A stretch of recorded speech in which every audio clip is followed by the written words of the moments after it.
All right, so this lecture is Chapter 11, Part 1, and we're going to be comparing two populations now. And the first test we're going to talk about is the paired t-test. So let's start off with a question. Does exercise increase heart rate? And I have another question here as well. Is this answer obvious? Yeah, it's obvious. I mean, anytime we're walking along, I'm sure any of us have experienced this. You know, if we pick up our pace or walk up a hill, yeah, we get out of breath, and that's when our heart rate increases. This kind of makes it an interesting statistical thing or a question to look at because we already kind of know the answer from our own experience. So now we can investigate what the statistics can tell us. And one of the other questions when we start to think about this more statistically is whether or not anything else increases heart rate. And yeah, absolutely. Uh, you know, many other things can increase heart rate. There's a genetic component, probably. Everybody's physiology and metabolisms are different and things like that. And all these other things that also affect heart rate would be confounding variables. Another important question to think about is, whether or not everybody's heart rate is the same. And the answer is no. And the population we're going to study, like most populations, has variability. But if we're going to approach the question statistically, then what we really need to do is come up with a theory. So the theory here might be that exercise increases heart rate. So our statistical process and convention is to put that theory into the alternate position in the statistical hypothesis. And then in the null hypothesis, we would put what would be true if our theory were false. In other words, exercise really has nothing to do with heart rate. That's the empty theory or the null theory. And our actual theory is that exercise causes an increase in heart rate. Now, all we need is a p-value. How are we going to get the p-value? Well, we got to come up with a plan for getting some data. One thing we could do is an experiment. If we're going to do an experiment, we need some subjects. So maybe we get some friends together for a stats party. So we've got these 10 people. Susan, Billy, Peter, Janet, Robert, Diane, Liam, Noah, Landon, and Austin are all going to come to our stats party. And we're going to do an experiment. And when we start to think about how we could design the experiment, there's really a couple of different options we could consider. One of them is to randomize each person. So in other words, maybe we'll assign each person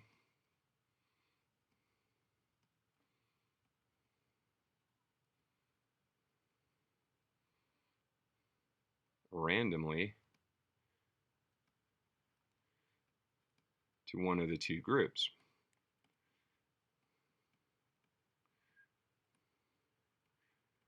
Whoops. So, for example, we could give all of the friends at the party a number and use a random number generator on the calculator to randomly select the people that are in the control group. So they're just going to sit around and we'll take their pulse and come up with their heart rate, and then we'll have the other people in the exercise or the treatment group, and they'll go maybe run around the block or something a couple of times, and then come back and we'll take their heart rate and we'll see and compare those two heart rates.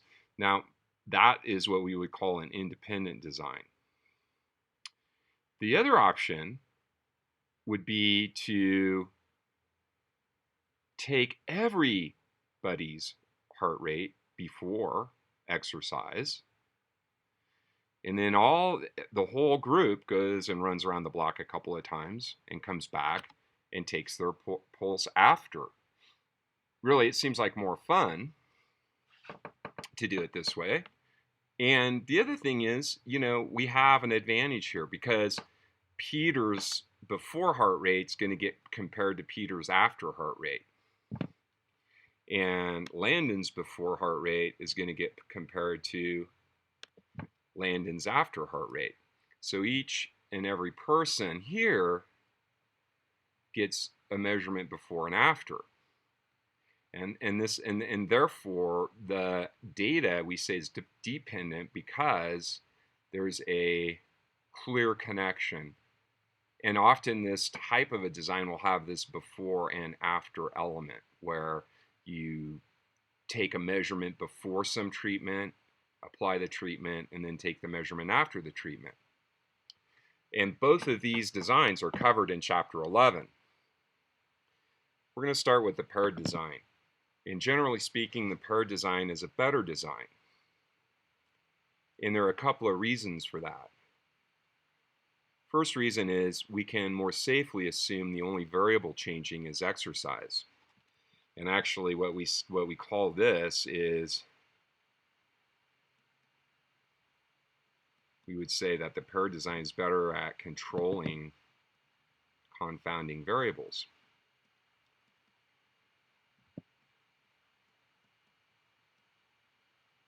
Like for example, if, say Landon drank 5 cups of coffee before coming to the party, he has all that caffeine, maybe increasing his heart rate. And that effect would be there before and after the treatment. So in that sense, that variable, too much caffeine, we could assume that it would be better controlled using the paired design. The other thing that's important is the physiology of the subjects is the same before and after. Genetically, they're the same before and after. Their metabolisms, their fitness levels, all those things would be the same before and after. So we could really argue that the one and only variable we're changing is exercise, the treatment. So how would we do this? Well, again, like I was describing, we would take everybody's before pulse or heart rate. So Peter's heart rate before exercise was 78 beats a minute, say. After exercise, it's 125 beats per minute.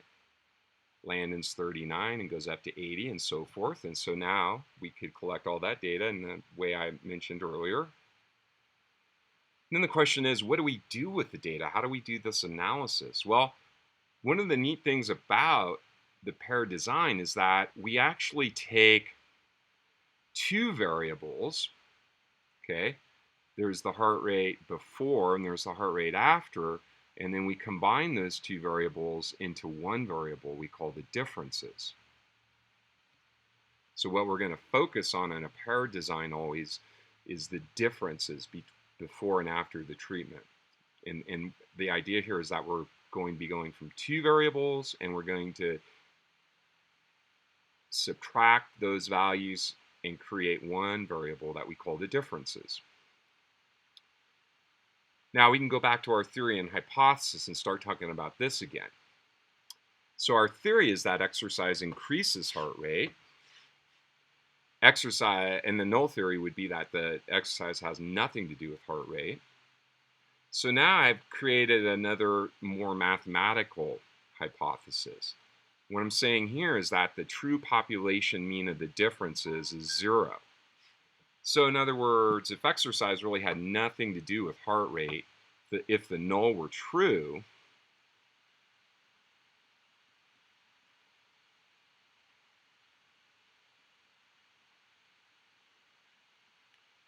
then, for example, Peter's heart rate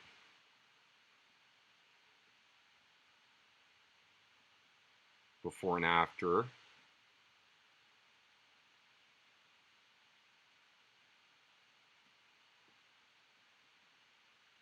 would be the same.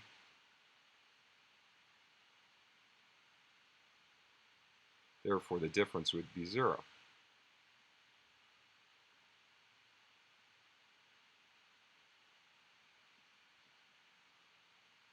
And in fact, we would expect that to be true for all the subjects. Therefore, what we would say is the population mean of the differences is 0. Now, the way we've set up the differences is something that we also have to look at, because if I look at the same situation for Peter, and I think what it has, I think that, I don't remember right now, but I think it was 78 was the before minus, well, let me go back and look.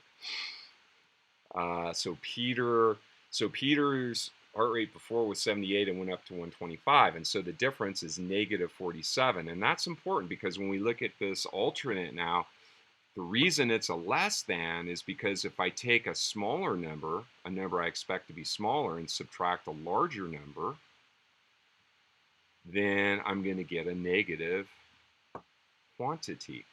And so overall, on average, if the alternate is true, then overall, on average, all of those differences would be negative, and the population mean average would also be negative.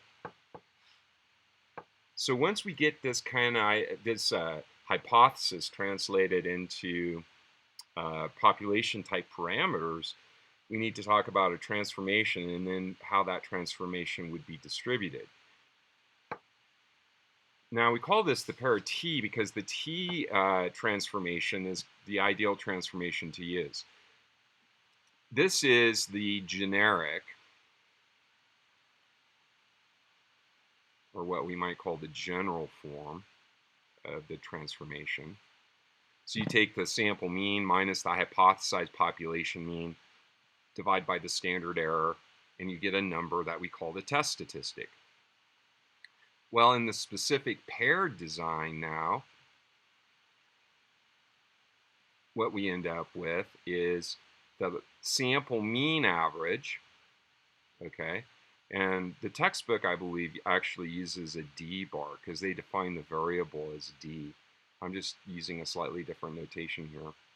But the idea here is that, remember, the null hypothesis is that mu sub differences equals 0. So mu naught is 0, and it's always 0 in the paired case. And then S sub D is the standard deviation for the differences. So we actually simplify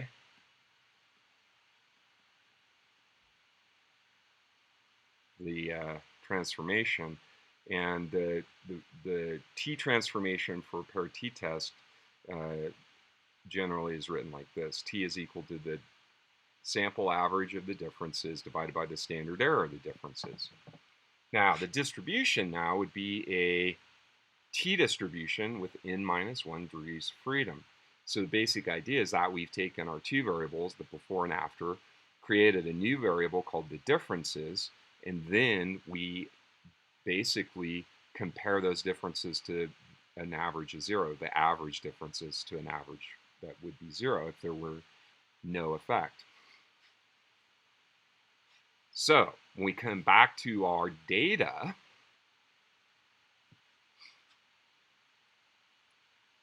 what we end up with is something that we call the test statistic.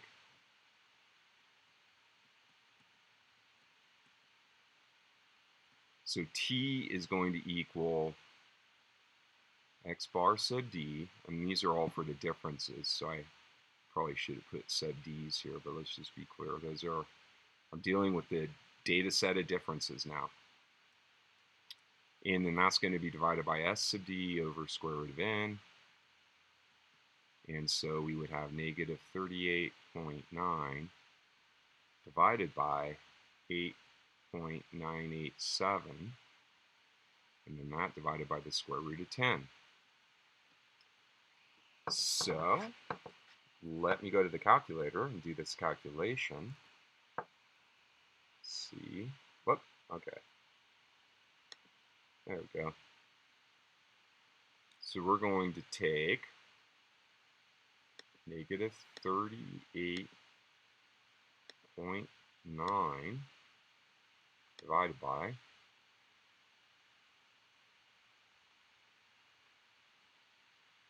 got to do parentheses here, order of operations, 8.987 divided by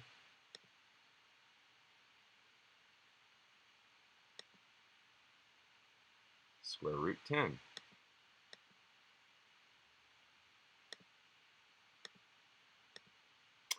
So the value of the test statistic is like negative 13.68. That's huge.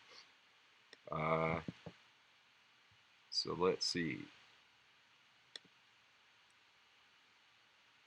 Can almost guarantee we're going to have a significant result in this case.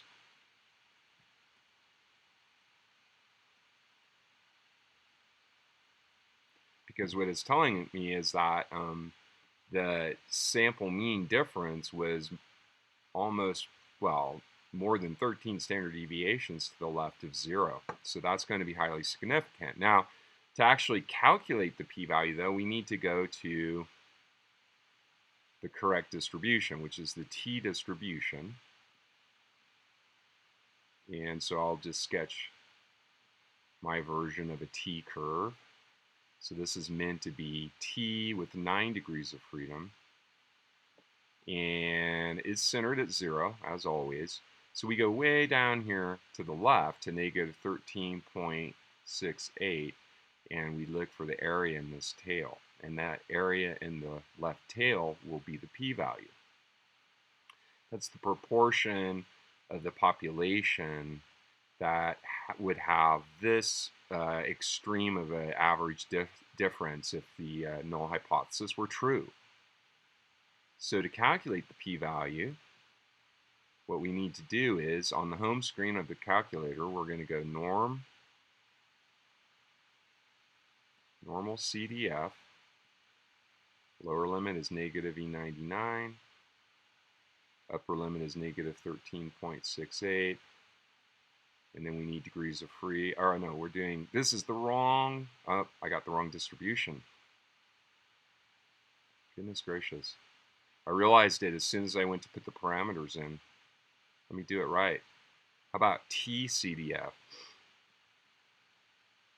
You notice how close these things really are. It's the same kind of an idea, but one of the key things is to have the correct distribution.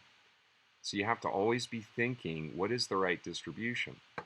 And it's easy to just not be thinking and go straight for the normal distribution, right? But that would have been a mistake. Of course, if I were teaching this face-to-face, and I'd probably say, oh, I meant to make that mistake, but I'll be honest, I didn't. All right, so let's calculate the p-value.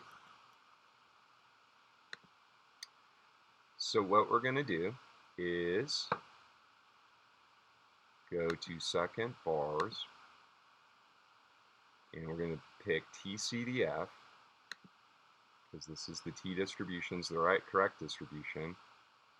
Go negative E99. It's a very, very small number.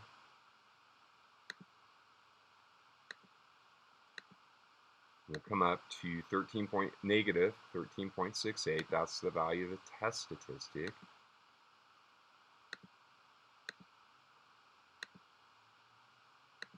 And then degrees of freedom are 9 degrees of freedom.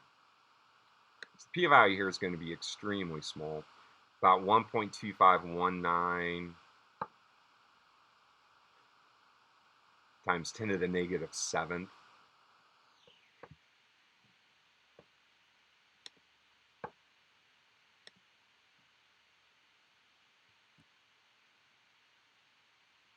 And when we get p-values as small as that, sometimes what statisticians will do is just something like, they'll say p, and you may have seen this when you were working on essay exam 1 when you were looking at the research. They'll just say p is less than 0.0001, and that just tells everybody that this data is super significant. Or maybe we would say uber. How you spell Uber? I don't know. Anyway, it's very significant.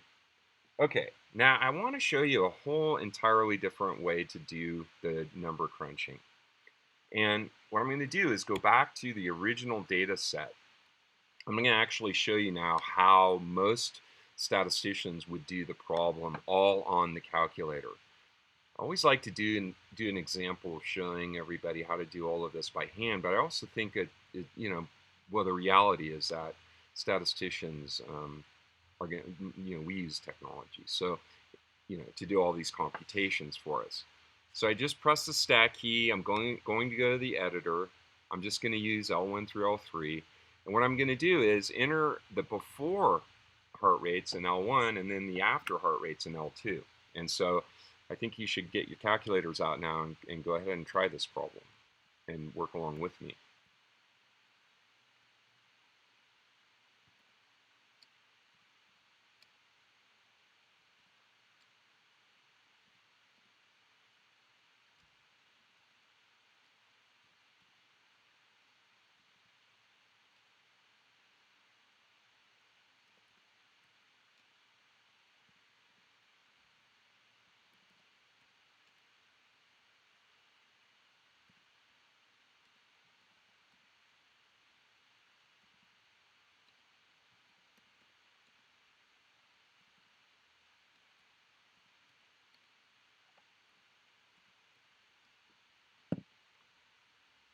All right, so I've entered all the data. Now, of course, on this example, I could have just entered the differences, and that would have been a little less trouble. But what I wanted to do, some of the problems in the book don't actually give you the differences. Some do, some don't. But I want to show you one example in the calculator where you're asked to, where if you actually need to compute the differences, you can just do it on the calculator. What I'm going to do here is set this up. So, all right, so notice I'm what I'm going to do is I'm going to put the differences into L3. So I'm going to take list 1, I'm going to subtract list 2, and then I'm going to tell the calculator to put those differences in L3. The way I do that is move the cursor all the way up here to the top. You're going to get an error if you don't have the cursor all the way to the very top here, because this is going to be a list operation. So I'm going to take L1, the entire list L1, and subtract L2. And then press enter.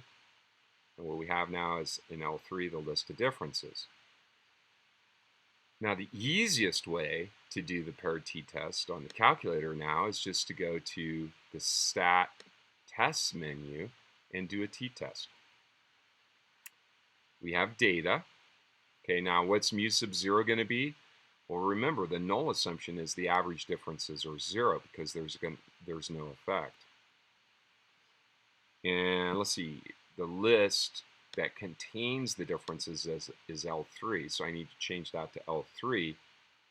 Frequency, we'll leave that at 1. Then I have to pick the correct alternate assumption. Now in this case, since I expect the after pulse slip rates to be higher than the before, I expect the average difference to be negative, so I'm going to pick the less than, and then I'll choose calculate. And notice the calculator now prints out all of those numbers that I calculated earlier. There was the p-value, that's the one statistic that we'll focus on the most. But we also get the value of the test statistic and the average difference from the sample and so forth.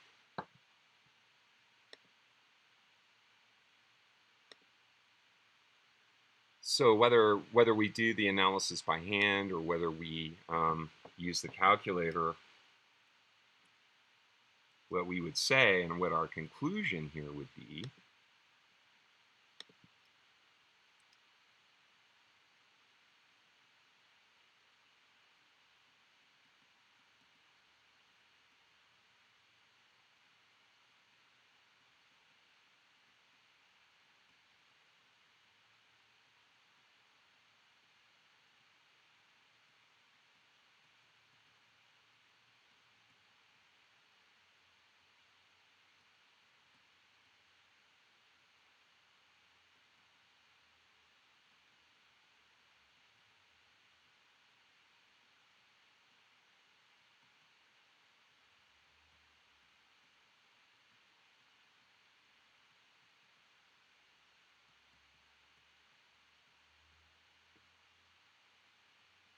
so.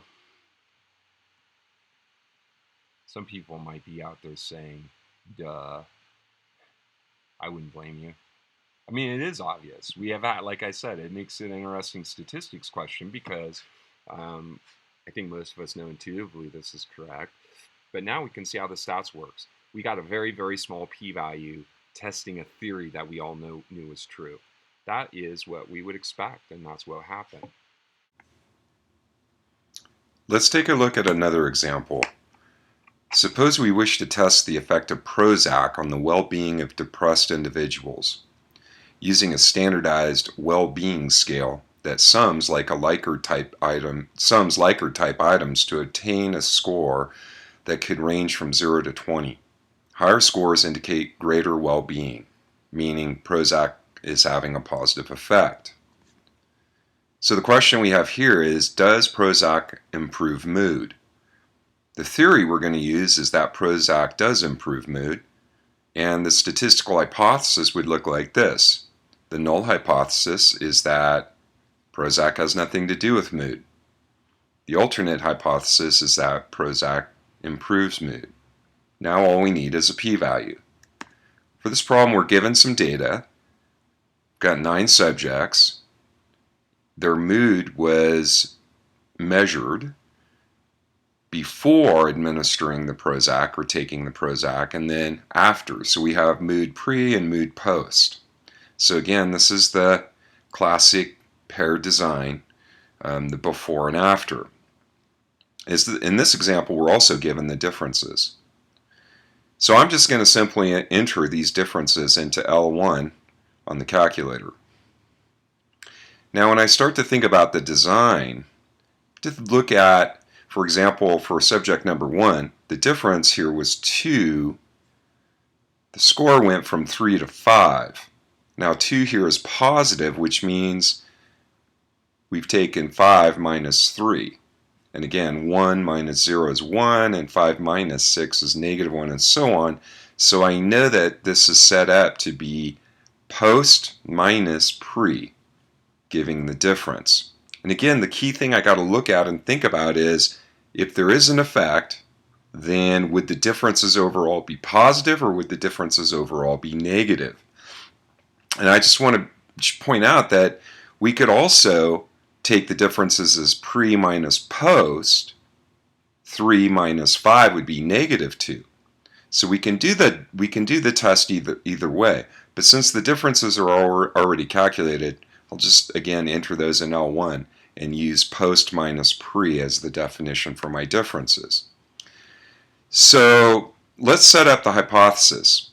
Again, the null is that Prozac has nothing to do with mood, and the alternate is that Prozac improves mood.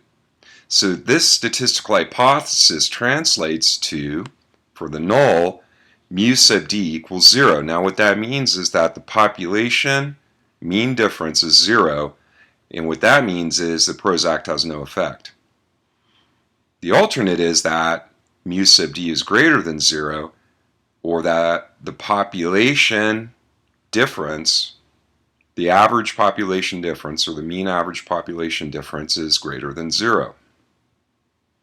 Meaning, in this case, that Prozac improves mood. Doing a t-test on the TI calculator.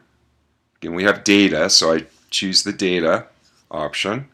Mu sub 0 is 0 because H naught is that the mean difference is 0.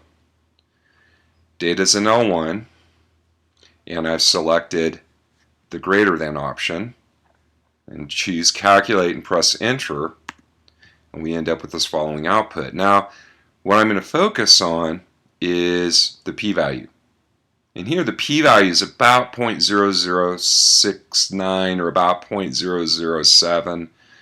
That means about 7 data sets collected randomly from this population. Or another way to think about it is, if we did this test on repeated samples of 9 people 1,000 times, about 7 of those 1,000 tests would have resulted in data this unusual, or data like the data we're looking at. This tells us that in this particular situation, the sample mean average difference, I should say, is so unusual that we should reject the null hypothesis and conclude that the data are statistically significant, which is giving strong evidence that Prozac improves mood. And again, the key here is that we're using a pair design, which means really no other variable should have changed about the subjects in this test. So this is what really makes the pair design such a powerful hypothesis test for trying to determine if if one variable is causing another variable to change. Okay, well that's it for this lecture. So I'll see you next time.